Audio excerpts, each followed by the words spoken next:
SMG, we're daily with Father Jason. We are now on the 8th day of our reflection, 8th day of our novena. Malapit na po ang fiesta ng ating patron.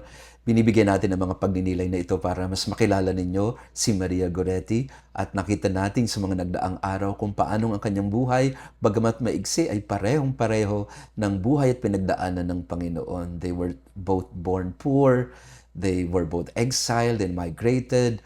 They lost their fathers at a very young age.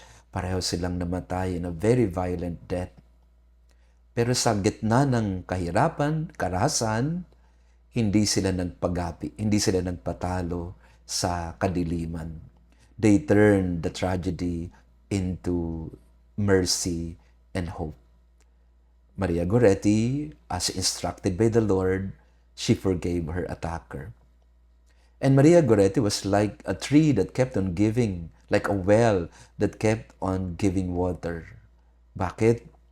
Kasi bagamat si Alessandro ay nasentensyahan sa kulungan, he had to stay 30 years in prison, 5 years in reclusion, and 25 years in hard labor. Nung una, hindi tinatanggap ni Alessandro na siya ang gumawa.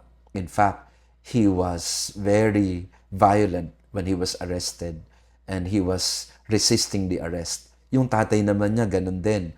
Ang sabi ng tatay ni Alessandro, hindi naman ang anak kong pumatay. Yung kapatid niya ang pumatay ni Maria Goretti, parang hindi nila matanggap na nagawa iyon ni Alessandro. Si Alessandro ganun din. Ang sinisisi niya sa nangyari ay si Maria Goretti, in the beginning, ayaw niyang tanggapin na siya ang gumawa at ayaw niyang tanggapin na siya ang may kasalanan. Sabi niya, ayaw niya pumayag. Kung pumayag lang siya, di naging madali lang, wala nang usapan.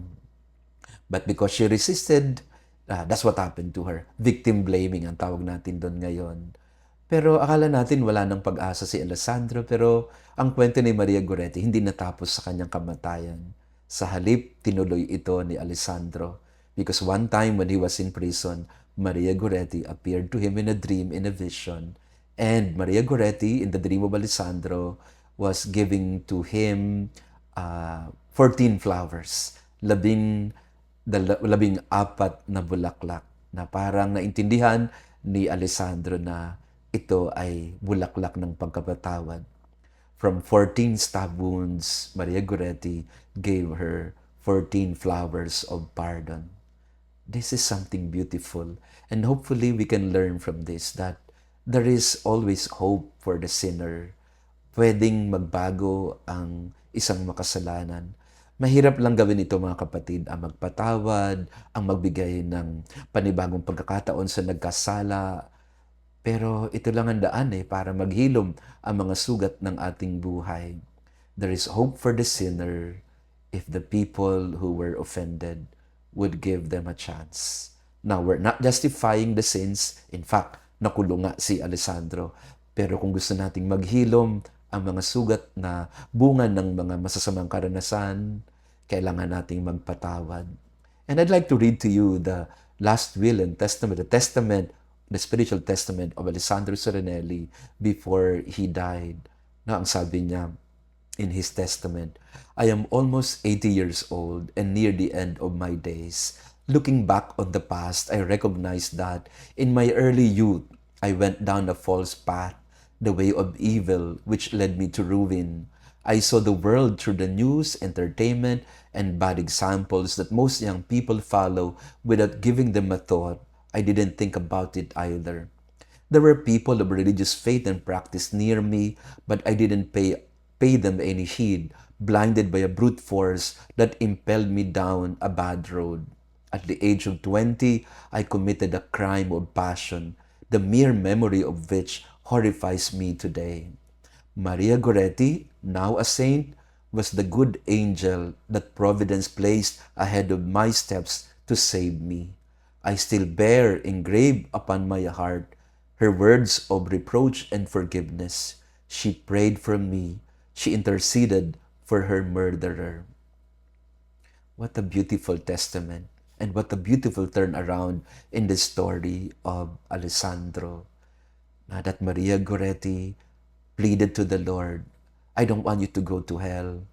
That was the prayer of Maria Goretti before she expired. For the love of Jesus, I forgive him, and how I wish that he could be with me in paradise. 30 years of prison followed. Had I not been underage, I would have been condemned for life. I accepted the sentence I had earned with resignation. I understood that I was guilty. Little Maria was truly my light, my protector. With her help, I behaved well during those 27 years of prison, and I sought to live honestly when society accepted me again among its members. Pakatapos makalaya ni Alessandro, ang unang pinuntahan niya ay si Asunta, ang nanay ni Maria Goretti. At ang sabi ni Asunta kay Alessandro, kung pinatawad ka ng anak ko, papatawarin din kita.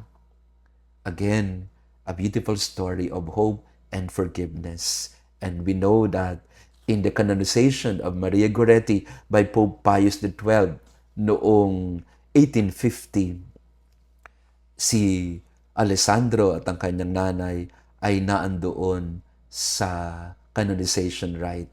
June 24, 1950, Pope Pius XII canonized Maria Goretti before 500,000 people na nagbigay ng inspirasyon sa napakaraming mga tao. Hopefully, dear friends, as we celebrate the feast of our patron, sana magkaroon tayo ng pag-asa. May the story of Maria Goretti inspire us to hope, to forgiveness and mercy.